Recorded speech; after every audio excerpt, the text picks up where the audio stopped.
Hey, LBC. Leading Britain's conversation. This is LBC. 0345 6060 973. We'll come back to this conversation in just a few moments' time. But to Ukraine firstly, where Daniel L. Davis, former lieutenant colonel in the U.S. Army, who's now a senior fellow and military expert at Defense Priorities, a U.S. think tank, has written in the last few hours about whether Ukraine really can defeat Russia and what the signs are at this stage of the conflict. Daniel joins me now. Daniel, thank you again for your time. We'll start with your takeaway on that question of whether Ukraine can defeat Russia.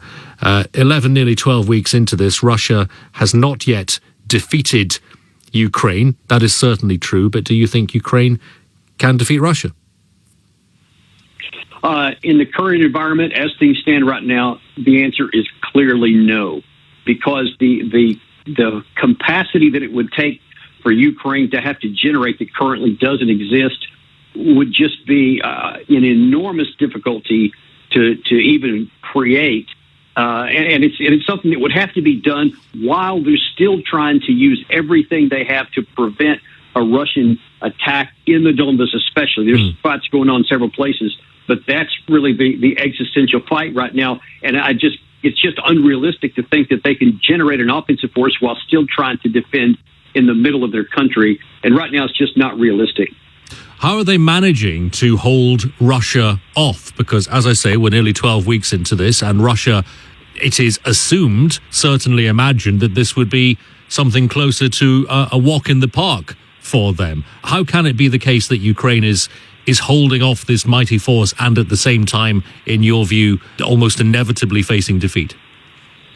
Well, I don't know that anybody that actually has really paid attention to this would ever have said it was going to be a walk in the park. I mean, when you're talking about a country of 40 million people and in the terrain that they have with the weapons that they have, and especially, and the primary answer to your question is over the previous 7, nearly 8 years in the Donbas area, Ukraine was able to build elaborate and extensive defensive positions in depth that are extraordinarily difficult to defeat on the ground. And the difficulties were aided by egregious Russian missteps at both the strategic and the tactical level in the opening phase of the war. But Russia has pretty much recovered from those errors, I think. And now they have a much more realistic and methodical battle plan that is resourced. And that's one of the key things here. They have the resources and the personnel to accomplish their objective, which is an offensive in the Donbas. And so far, we have to admit that over the last 3 or 4 weeks, they have been making incremental but methodical progress that so far Ukraine has not been able to push back, even with all of those defensive works. You've written that there's a possibility that a stalemate could be won by Ukraine, and you say that falls into the category of hope. It's a poor foundation for basing expectations. Does it follow then that you think the best that Ukraine can hope for, literally hope for, is a stalemate?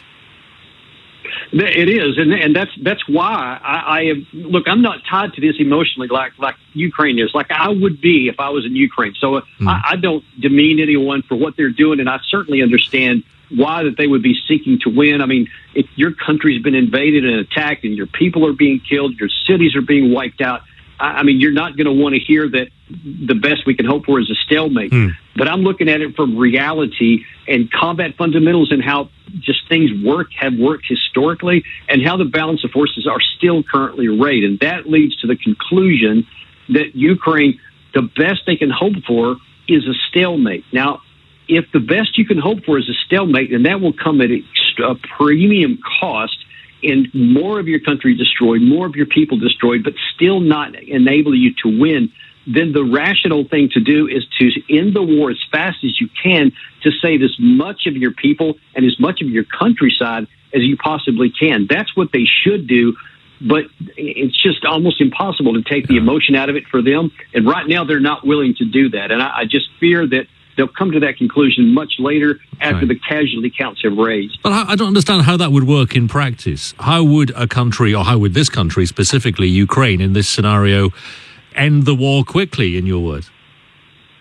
Yeah, they have to do something that they don't want to do. Zelensky has reiterated again on May 9th that he's not willing to give up anything. Kuleba, his foreign minister, also said on Monday, I believe it was, that they are now looking to try to get all of their territory back, to include the pre-24 February parts of Luhansk and Donetsk.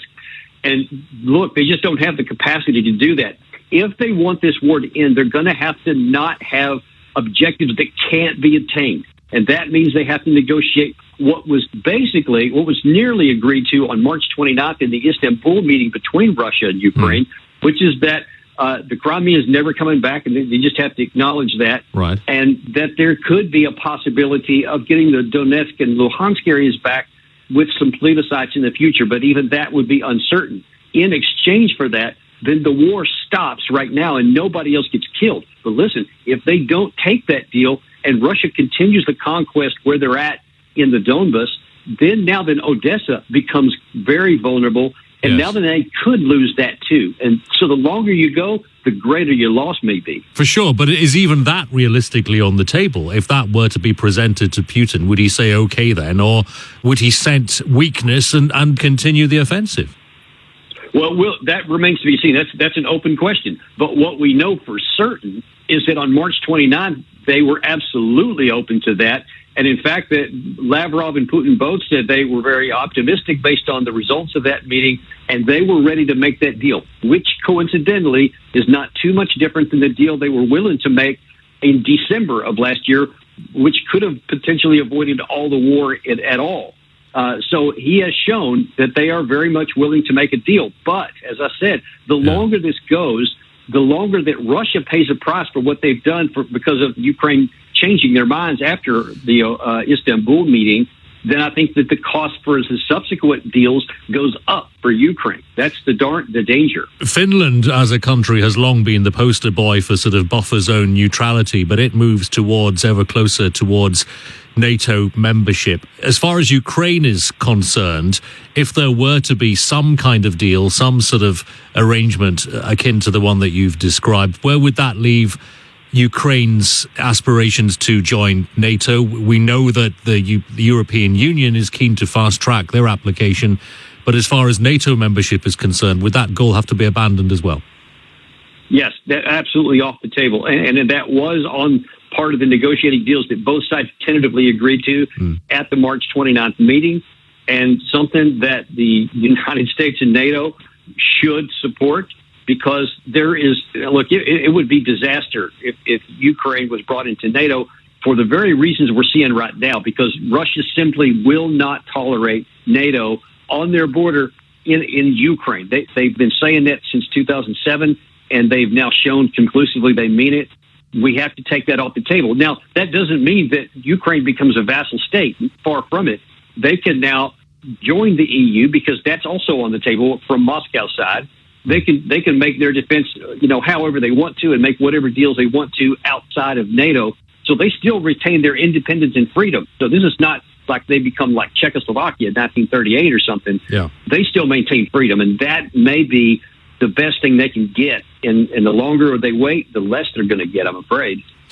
But it's all still a massive own goal for Putin, isn't it? At the very least, he has turned Ukraine into a country that has turned its face towards the West, towards the European Union, as we said, having its application fast-tracked. However this ends, he has not persuaded Ukraine to face back towards Moscow. No, it has, because, and look, we have to admit, a big reason for that is because the West has been so adamant in giving Zelensky everything he's asked for, everything he's demanded in the way of weapons to mentally, anyway, move toward the area of saying, I'm going to win, which he again reiterated on May 9th.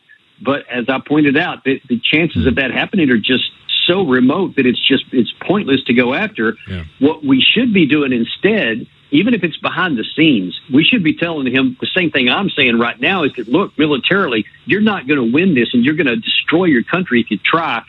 Go for neutrality. Go for the we'll say no NATO, we'll agree to it, and then we'll still be able to, on a bilateral case, many NATO countries can still help you. That won't be, because that doesn't have Article 5 guarantees, and that's not a red line for Russia. So there are ways that we can do this that can succeed. And much talk about whether Putin is behaving rationally, do you think that, well, he would need to be someone that is still behaving at least partly rationally to accept that deal or any deal? Just to go back to what we said, covering the same ground to an extent, but you think it would still be met positively if that were proposed to him? Yeah, I do, because Putin has every motivation to get this thing wrapped up too, because every day that goes on there, he becomes weaker and weaker vis-a-vis the NATO, especially on a conventional military, because his military continues to get devastated every day. They're inflicting more casualties on Ukraine, but they are suffering loss every single day. So the longer it goes on, the more it's going to take him to recover later, and the weaker he gets. So he has motivation too. It's not just a one-way street. Is he being strengthened domestically, though? He's in charge of the agenda. He's in charge of the propaganda within his own borders. How successfully is he using all of this to promote himself and strengthen his own position? Well, I mean, his position has been strong for 20 years, and it's barely even dipped in all that time. I think his approval rating went down into the upper 60s or lower 70s a few times, but for the most part, it's remained very strong, and it's as strong now as it's ever been in the upper 70s, low 80s, depending on what day you want to look at. Because the people there, and I've talked to a number of them, actually, they believe that this is NATO and the United States threatening their way of life. They think that this is not a war of choice that we know it was. They think that this is something forced on Putin by NATO and their aggressiveness, etc. So they're looking at this for a very different lens. So he does continue to have support, and that's helpful for his regime, but he still has to produce. And very briefly, I'm grateful for your time, but very briefly, if he does exit the war on anything like the lines that we have described, he is able to sell that domestically as a win? Oh yeah. If he gets that Ukraine is not going to join NATO, that it is going to be an independent country, and that the Luhansk and Donetsk area are going to remain, quote, independent nations, that's going to be a huge win for Putin. And of course, that is a bitter pill for many in the West, because they don't want him to win anything. And that's another reason, we can talk about this another day, but while a lot in the West don't want a deal because they don't want it to even look like Putin wins. But the problem is the people of Ukraine are the ones that pay for that desire.